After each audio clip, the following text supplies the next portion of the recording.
For me right now, My Hero Academia is all about that villain supremacy. The heroes simply cannot and do not compare to the allure of these villains. From absurdly fascinating quirks to tragic stories and ironclad convictions, these villains are really special. And with this latest chapter, Horikoshi has continued to bless us with yet another fantastic villain.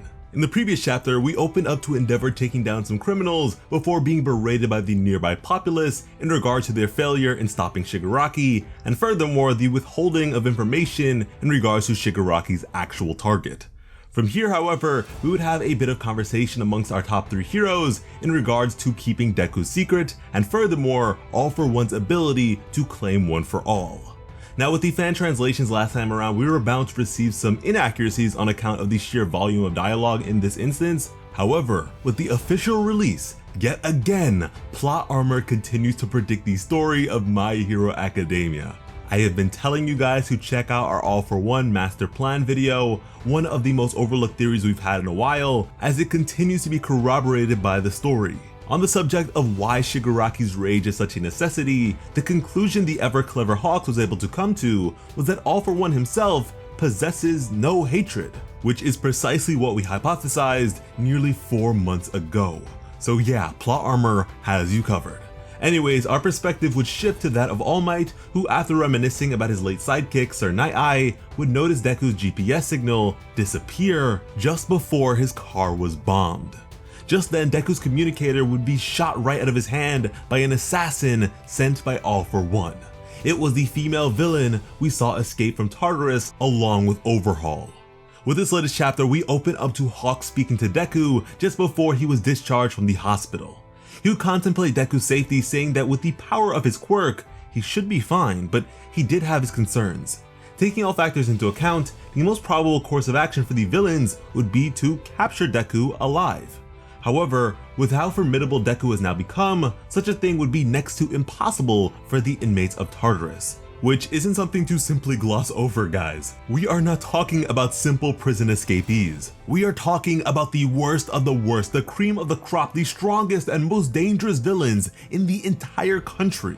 And listen, Hawks is not one to exaggerate either, and so from his perspective, a Deku who has yet to even reach the 50% threshold of his power is beyond the scope of any of the country's worst villains. That is absurd. However, there is one person that is exempt from this consideration. This villain being the female villain we saw towards the end of the last chapter. Someone that Hawks considers to be his senior. Someone whose defeat was to be their top priority for the moment. However, he would warn Deku that if he ever finds himself in her line of sight, he should do everything he possibly can to run away. That is insane. For Hawks to put that much weight on her name really says something, and only makes me wonder who it was that took her down. The easy answer being All Might, because he could take down just about anyone back in the day, but I'm hoping it might be a bit deeper than that. However, we would finally receive the name of our new favorite villain. This is the former public safety hero, Lady Nagant, over here putting the bad in baddie. And her name seems to come from the Russian rifle known as the Mosin Nagant. She would fire off another shot as Deku would do everything in his power to flee. His communicator was destroyed and so he couldn't contact the others, but at the very least, they should be now aware that something has happened, although he won't be able to convey the severity of the threat.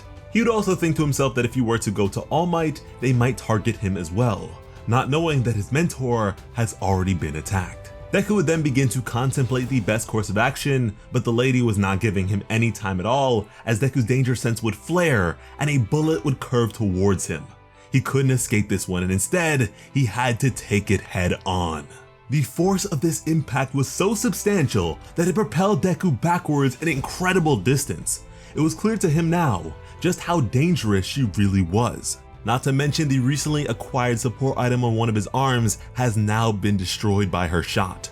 However, she was not done and would fire off once more, now to herself acknowledging All For One's desire to take him down, as Deku is pretty remarkable.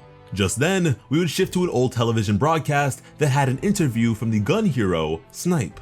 He'd explained that if not for Lady Nagant, he would be the country's best long-distance sniper. And we haven't really seen this character beyond the early UA days, but he is one of Horikoshi's oldest characters that was taken from the original My Hero one-shot and repurposed. And if you haven't seen it already, we do have a video covering that one-shot and some of Horikoshi's other previous works, so check it out if you'd like. But yeah, Snipe would go on to explain his quirk, homing.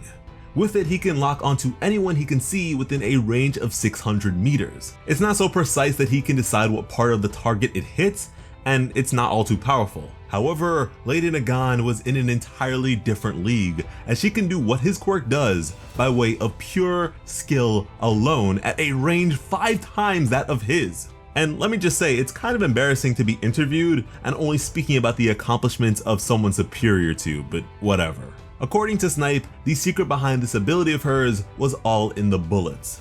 As it turns out, she forms them from her hair and is able to mold them into any shape she desires. The name of her quirk being Rifle, one that apparently all long-range quirk wielders are jealous of. Her precision is no joke, and she can even go into rapid fire mode, which is ridiculous for a sniper.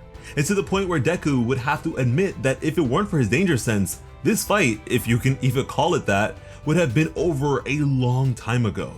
However, because of the shots that she's let off, Deku now knew exactly where she was positioned. Despite the incredible distance, this was still only a third of her maximum range, and so rather than running to no avail, Deku decided to close the distance on her. Now, this to me is a bit bizarre considering the fact that he does have a smokescreen quirk. Why not use that? I mean, you would think that this is the actual best opportunity to use that quirk. It's been able to fill entire blocks, so why not? The only reasoning I can imagine would be that it's raining, and so the smokescreen would not be all too effective, or at least not as effective as it should be. I mean, N did warn him about his use of the quirk, and if he were using it improperly, he might just be highlighting his position all the more for her shots. But Lady Nagant would then retract her rifle, now admitting that this was the first time someone has deflected 2 of her bullets. But just then, Overhaul would speak up. And again, like in the prison, he would speak of the old man, his former boss, who he had placed in an eternal comatose state. Nagant would then help him to his feet and agree that they would go to the old man once the job was finished, that he needs to hide for now, and with him being such a liability at this point, she would wonder if she should have left him behind instead. With this, we would then receive a flashback to the fall of Tartarus as Lady Nagant would meet All For One for the very first time. As it turns out, she had at one point hunted him down to no avail back when she was still a hero. All For One would then ask a favor of her, as she was well beyond the capabilities of all the other inmates, just as Hawks expected. He'd speak of how Deku would be leaving UA and acting independently in due time. A chilling prediction due to the sheer accuracy of it. And mind you, this is All For One proper. Perhaps he may have conversed with the spirit of himself within Shigaraki upon his release, but what a prediction either way, and at that point, perhaps this was his intention all along. He would furthermore say that Deku would be followed by many big name heroes, and so it would be best to separate them prior to engagement, suggesting that she do so when it rains. Again, to know that this would be the point where One For All would be shared with others and bet on that so entirely is insane. The foresight of this man is out of this world. But despite this, Nagant would have no intentions of following his orders. Because of this, All For One would then give her proper reasoning. He'd firstly say that she has slaughtered a number of her fellow heroes, and that so long as Deku lives, the fall of the professional hero mecha she longs for will never come to pass. With that in mind, Lady Nagant was the hero killer before the hero killer. If you notice, her hair is a whole lot shorter than it was back when she was a hero. I wonder why that is. If it were simply a matter of her hair being cut for prison, I imagine it would be a whole lot shorter than it is right now. Perhaps when she was killing off heroes, she was just going on a rampage from long range like Curry from the 3. But during the conversation, the now broken Overhaul would call out for his old man once again, causing All For One to take notice of his presence. And he immediately knew who he was at a literal blind glance. Which just goes to show how in the know All For One is, despite having already been incarcerated by the time Shigaraki and the League began to affiliate with the guy. He'd question if the two were friends, but Nagant would deny this, as he was just a broken man who she thought would prove to be useful later on. Just another victim of the evil pro-hero society. Now this too is just so fascinating to me. Her pity on Overhaul here just goes to show that there is still a bit of heroism within her, if even just the care for the weak and vulnerable. But then the question becomes, why? Why is she so against hero society? What could have happened that was so terrible that she not only became a villain, but also killed several of her fellow heroes? Well, I have a feeling she's the other side of the villainous spectrum, one branded by the public by way of emotion rather than quirk and or mental instability. You could argue that as someone made to be a human sniper rifle by her quirk, she is a lethal weapon inherently, but I just don't get that vibe from her. It's not like Dabi or Stain who desired to be heroes and shifted. She was really living that life and was incredibly accomplished at that. From what I imagine, it was likely her tie to the Public Safety Commission.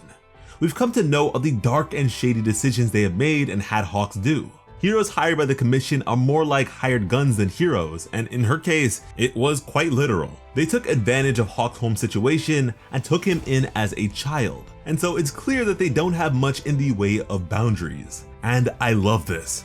Not the taking advantage of him thing, but we need more reasons why hero society is corrupt. Sure, we had Stain, but if I'm being honest with you, although his conviction was strong, his argument really wasn't. At least not from what we'd been provided with the story at that point, and to an extent, even now. His issue was that most heroes were only about publicity, fame, and fortune, which was pretty accurate and shows with how many of them retired once the glamour of the job dissipated, but even still, it wasn't so egregious that people were left to die or anything like that. We weren't made to see heroes favoring money over lives or anything of the sort. Even Mount Lady, who was intended to be our first look at a hero fixated on the limelight, has put her life on the line for the protection of others on more than one occasion.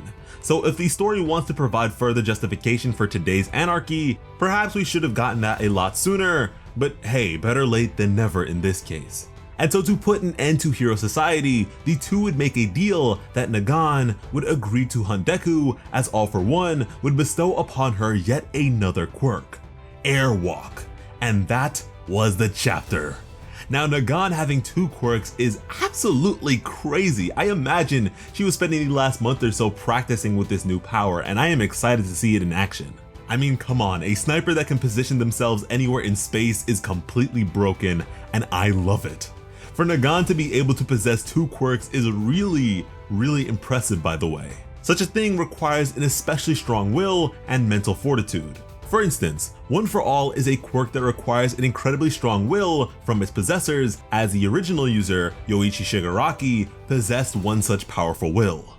And if you recall, he already possessed a quirk before All for One provided him one, and it's because of this that he was able to avoid going brain dead on account of said will.